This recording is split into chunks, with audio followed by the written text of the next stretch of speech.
Alrighty, hello everyone. This chapter is insane. It's Proverbs 20.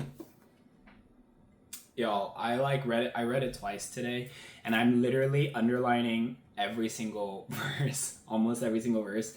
But what I'm noticing with these proverbs is that there is a lot of parallel and a lot of rephrasing the same kind of thing.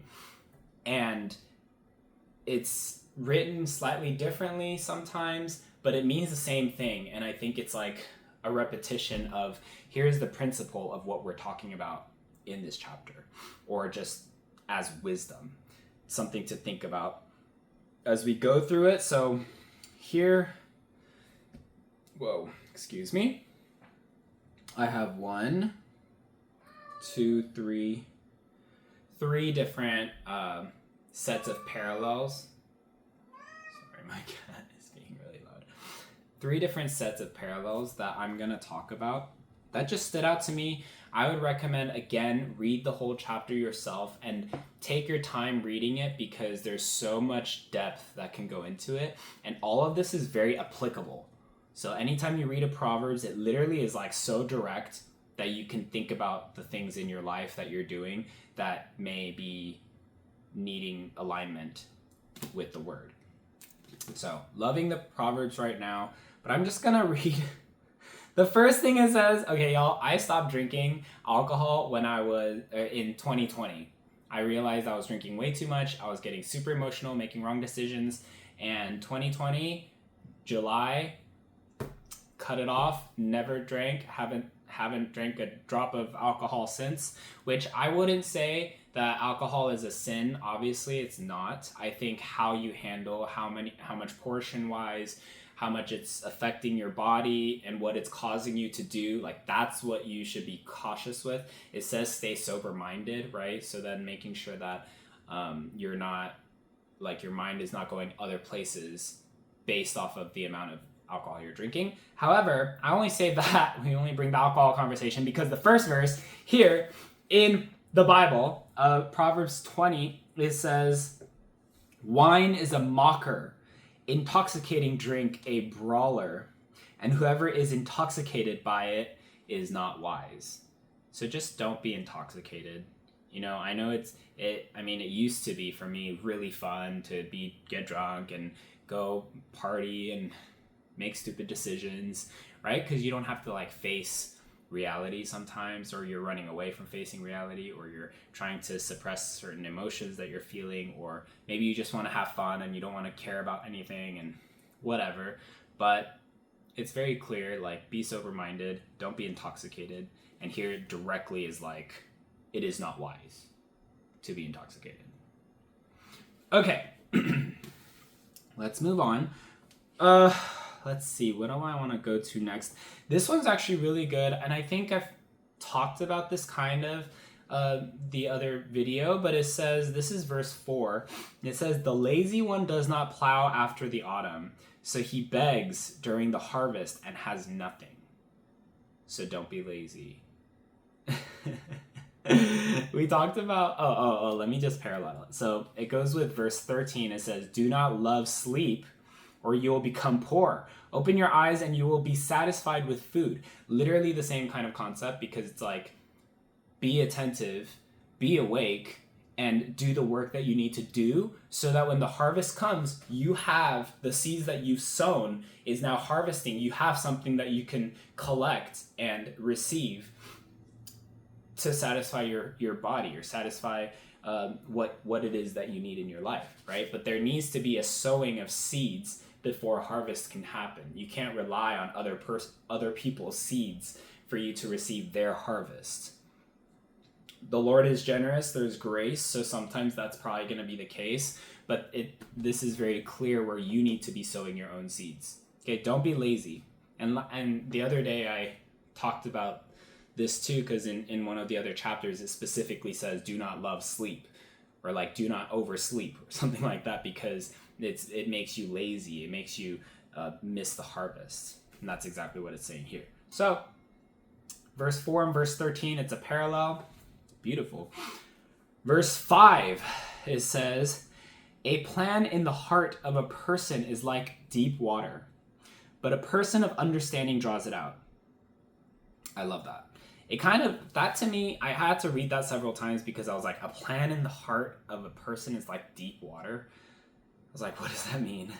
I think every single person has a plan, and every single person has deep water. If we're talking in terms of this verse, every person has, because we're all human, we're all created in the image of God. We're all His creation. We all have desires. We all have like a destiny that He's created us in, and it's deep, deep, deep inside of who we are. But he says, but a person of understanding draws it out. Meaning you have to have a level of understanding of what that is for you to then articulate it and draw it out of you. Okay? So don't get discouraged, because sometimes I get discouraged a lot sometimes too, or I used to a lot. Right now I'm kind of in a good place, but before I would get discouraged because I'm like, oh, I feel like there's something I need to be doing. I feel like this, like, I'm designed for something bigger. I feel this, but I don't know what it is because it's deep in the water and I don't have understanding for it yet. And sometimes that's okay. We don't always have to know, because the Lord is trying to prune us and to get us prepared and ready for a specific timing, specific positioning before He can be like, okay, now you're ready. Now you have understanding. Now pull it out. Now we can use it.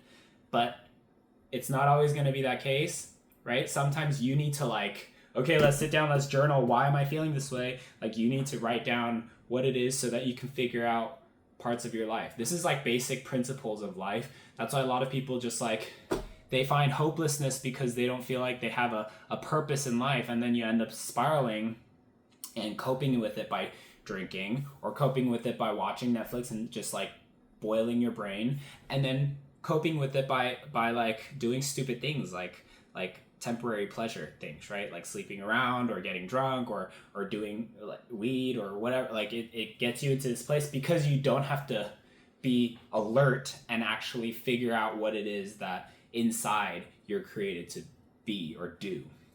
Okay? So let that be encouraging to you, because every single person has a destiny. Every single person has something that they can pull out of their deep water, because we are all created to create something in this world.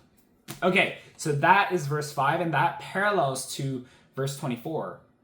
These are all like my own parallels. However else you want to parallel things together, you can. I just noticed that there's a pattern of like repetition in certain things. So verse 5 and then verse 24, it says, I'm talking and I'm not breathing. Okay. Verse 24, a man's steps are ordained by the Lord. How then can a person understand his way? So this can reverse, right? So oftentimes if you go to like a business coach, one of the first things they're like, what's your goal? What is your why? Like, what is your plan? What's your desired outcome? What do you want? And they ask you all these questions so that you can like think about, like reflect on your life and reflect on like, if money wasn't an issue, what would you do? You know, if you had an abundance of money, what would you do? Like, what would be the first thing that you would do? And they get you to think about these things because there's a group of people that either don't plan anything and just do their work, their 9-to-5 job, they go to work, they come home, they don't do any, like they eat their food, they watch some TV, you know, they hang out with their friends, they go to bed. They wake up, same cycle. Like, it's just like the same, without questioning like the bigger purpose of why they're on earth at all. And then there's which is not a bad thing, but sometimes it's better to be more intentional with what you're doing and why you're doing it, instead of just letting yourself live this life and then letting yourself live like 50 years of just doing that. At the end of the life, realizing that you didn't actually do what you wanted to do in your life, right? Might as well figure that out so that the work that you're doing is intentional, so that you can go closer to the purpose and the destiny that you believe that the Lord is gearing you towards, right? So there's that group. And then there's another group of people that are overly planning everything. Typically the entrepreneurial type, they're like, what is your plan for the next year? What is your goal for the next year? What is your financial goal for the next year? What is the goal for the next 5 years? What is the goal for the next 10 years, the next 30 years? Like, what is the goal? Let's write it all out, right? Let's time block each part of your day. Every minute of your day needs to be time blocked because you are worth your time. Like, they go very opposite end to that side of things, which I've also been involved with, and I've also done in my life, and I've also been very, very consumed with that kind of a mentality, to where I would fully just cut off people, like end relationships, or I would sabotage myself because I'm like, no, I need, like, my time is valuable and I need to figure this and this and this, and I need to stick with my schedule. And it almost became super religious and ritualistic. And here I feel like in one side, in verse 5, he says a plan in the heart of a person is like deep water, but a person of understanding draws it out. It's almost like, and then right before that, he's like, don't be lazy, right? So he's kind of like, find understanding. So do the work, be proactive in finding your understanding. And then in the other side, he says, but a man's steps are ordained by the Lord. So plan all you want, but a man's steps are ordained by the Lord. How then can a person understand his way? Right? If we try to plan too much and the Lord's like, actually, that's not the plan for you. So you can plan all you want in this direction, but actually, if this is what I want you to do, then he's like, that's actually what you're going to do. And so then how does this work if the Lord's like, no, actually, this is what you're going to do?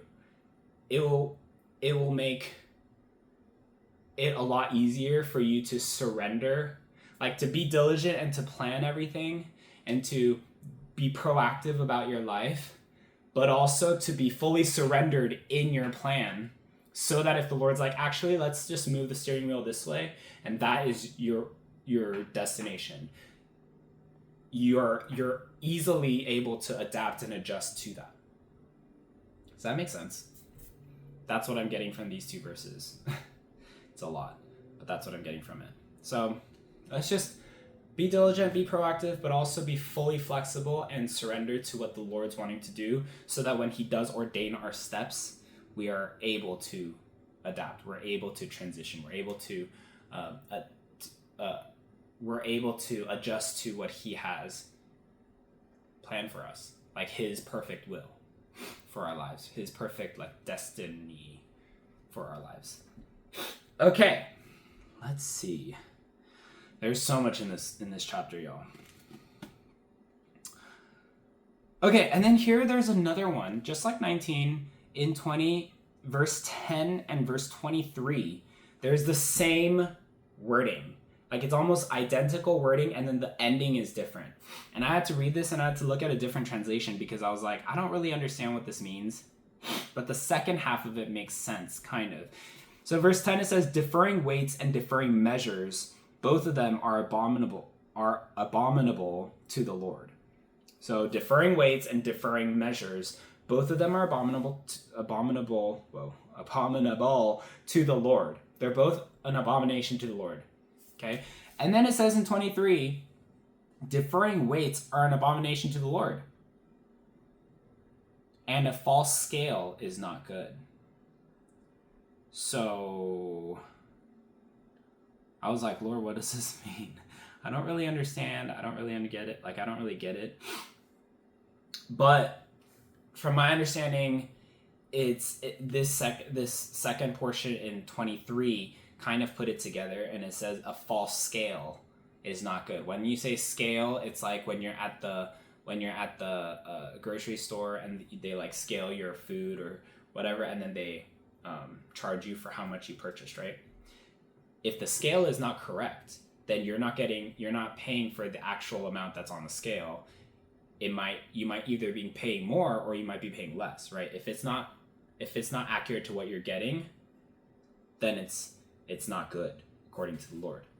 I found a parallel with verse 17. Now, this is a different verse. It doesn't say the differing weights or the differing measures, but according to the second half of 23, where it says, but a false scale is not good,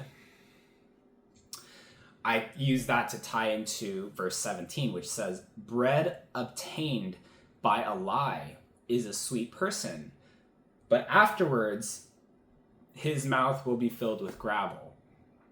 So I only attributed that because in my mind, oh, wow, I'm burping, sorry, excuse me. In my mind, a scale was, in my mind, it was, the imagery I got was a grocery store. So then when it said bread obtained by a lie, to me, the scale was referring to food. And then if it's false, then it's a lie. So then in my mind, that was the parallel of bread obtained by a lie is sweet to a person, but afterwards his mouth will be filled with gravel. By the way, just a little thing here. When it says his, it's not referring to just men, obviously. Like, it's referring to men and women. It's referring to like the mankind of his. Mankind. Human. Okay? So women, this applies to you too. Just saying. Okay. So differing weights are an abomination to the Lord, and a false scale is not good. Bread obtained by a lie is sweet to a person at first, but afterwards his mouth will be filled with gravel. How can we apply this? It's not just the actual act of selling something incorrectly, but this can be you presenting a specific item, presenting yourself a certain way to gain a certain response, is you selling yourself a certain way that is deceiving to other people just so you can get that response. It's not good because it's a false scale that you're presenting yourself as, right? But then it will be filled with gravel afterwards. Does that make sense?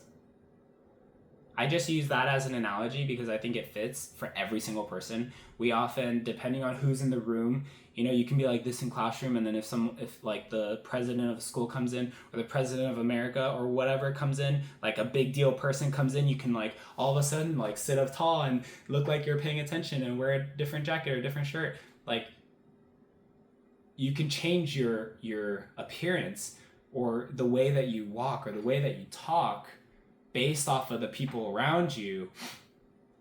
And I think there's a necessary component to that where it's a professional level where you have to do that.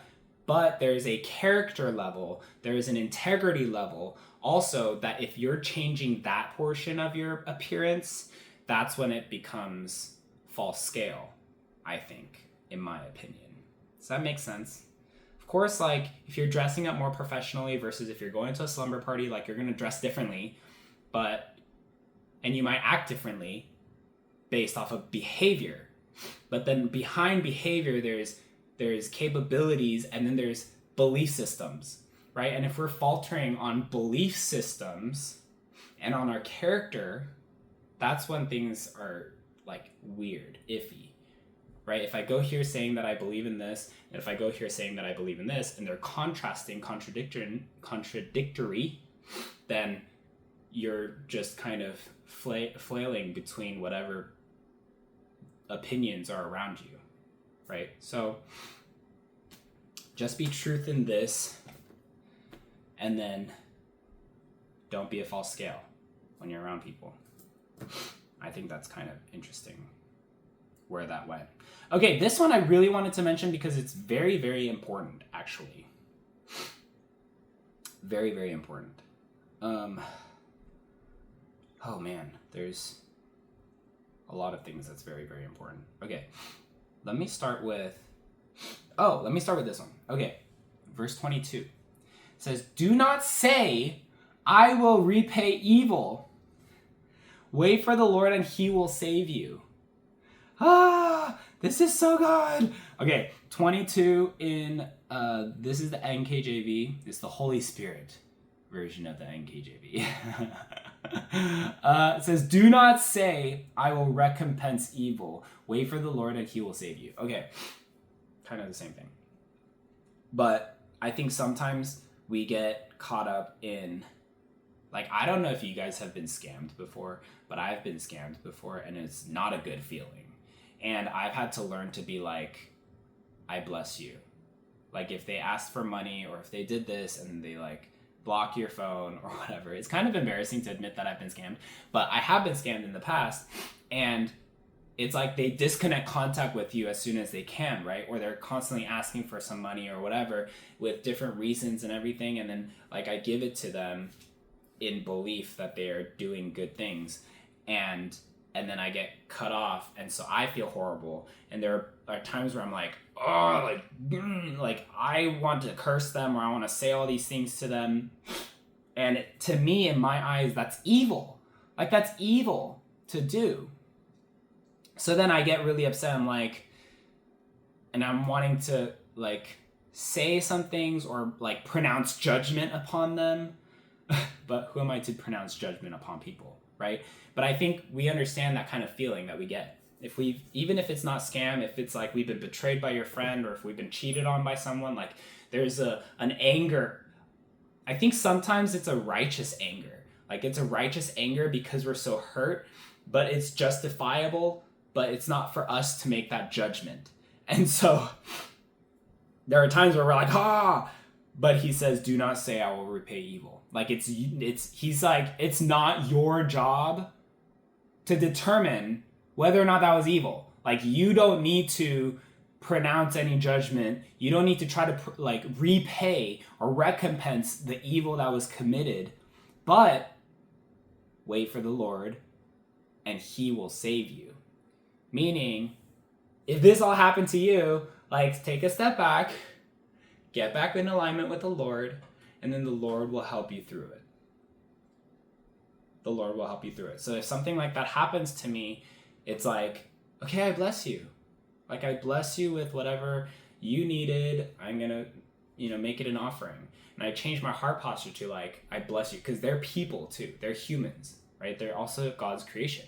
So then I can't be like, even though I feel like that, but I'm like, bless you, blessings, blessings. And so I thought that was very interesting, because it's like something that we can easily, and it's not necessarily like what we're saying out loud, but it's even just your heart posture towards the person, or your mindset towards a person, can be committing sin, right? So it's like just being super in tune with how you're feeling and what you're thinking about in moments like that. This is also something that I think is very, very important. And I don't remember reading this ever, but I've read all of Proverbs like a bunch of times. And I've also written it like 3 or 4 times, I would say. Almost 4 times. I'm writing it now, but the whole thing almost 4 times. I've written it out. I don't remember reading this verse. And I think that's what's the beauty of doing Proverbs over and over again, because each time you find something new, because I'm even in this even in this video, I'm skipping a whole bunch of verses, but I'm finding so much revelation in like certain verses that are standing out to me. And so the next time I read it, maybe it'll be something else that stands out to me within the context of what I'm going through in that season. So keep reading your Proverbs. But this is verse 25. If you're following along, go to verse 25. It says, "It is a trap for a person to say carelessly, 'It is holy.'" It is a trap for a person to say carelessly, "It is holy," and after the vows to make inquiry. Okay, let's read that in a different version. 25. "It is a snare for a man to devote rashly something as holy." It is a snare for a man to devote rashly something as holy, and afterward to reconsider his vows. So when you declare something as holy, first of all, he's saying it is a vow. You just vowed that this thing is holy. It's so important to step away and to be like, is this holy? It's important to actually say that, because, and I guess right now I'm referring specifically to like prophetic moments or highly spiritualized atmospheres where people's emotions get involved and they're like, oh, God is here. This is God. Thus saith the Lord this, blah, blah, blah, blah, blah. I think there needs to be a greater fear of the Lord before that stuff happens, especially if it's within a group of people that are not as spiritually mature. If it's not within a group of people that's as theologically mature, we need to be very cautious to be like, thus saith the Lord, because it can mess someone up very, very easily. It can mess them up.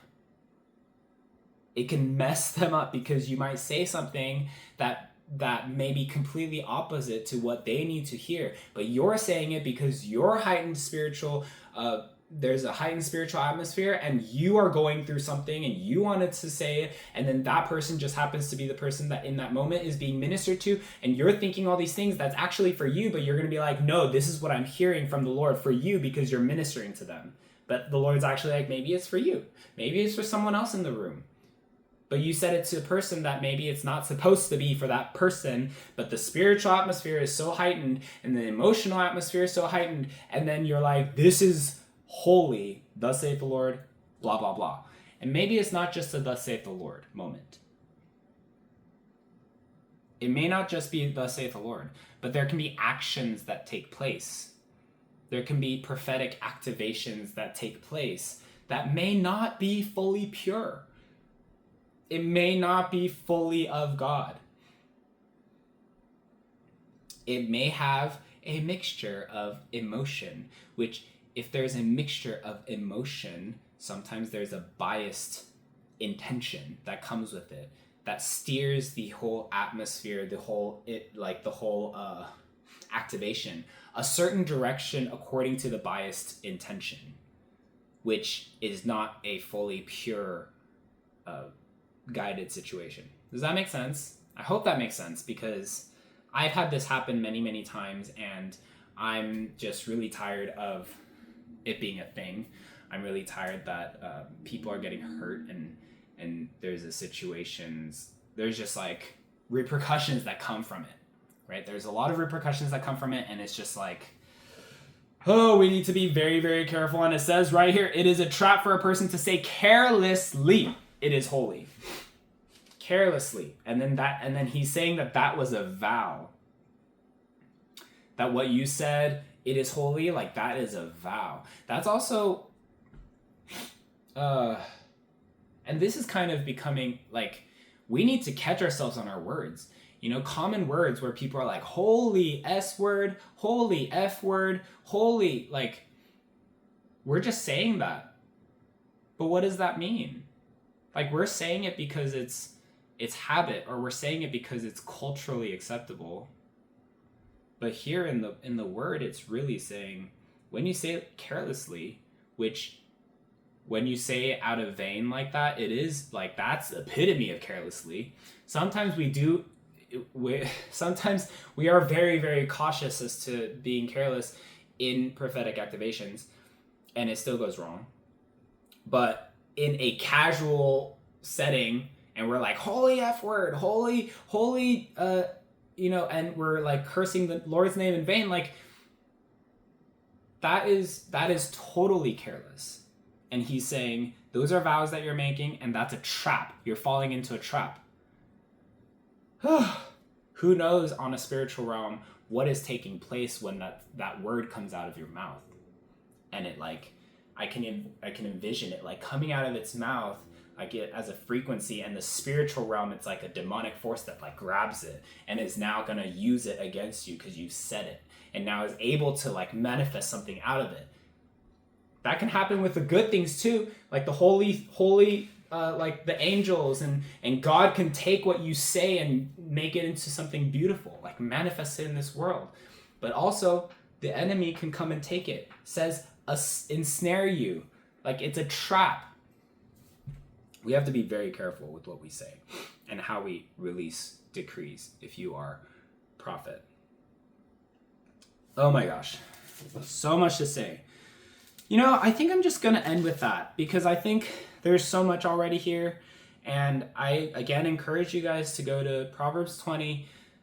Just read the chapter and take your time reading the chapter. You know, you can stay in a verse for a couple days if you need to. I mean, these are like lifelong principles, right? These are lifelong verses that you can just stick to and declare and decree, because it actually has power to it. It is the word. There's so much power to the word just by reciting it, just by decreeing it, just by reading it out loud and talking about it. Like, it makes the enemy flee because they know the power of it. Like, I can't breathe because I'm just talking nonstop. I hope this made sense to y'all. I hope this was bringing value to you. And of course, if you like the video, you can subscribe below and comment on any questions you might have, and I'll take a look at those. But thank you guys so much for tuning in, and if you're watching all the way through this point of the video, then I'm really grateful for you. And yeah, I just bless you. I bless you in this season. I bless you in this journey. I just pray that all your seeds that you have sown, that you have diligently placed according to the Lord, according to his obedience, the obedience to the Lord, that it will bring abundance to your family. It will bring harvest in the right time, in the right season, to your family, in abundance, in multiplication, 100-fold. 100-fold. In Jesus' name. In Jesus' name. Thank you guys. I'll see you guys later. Bye.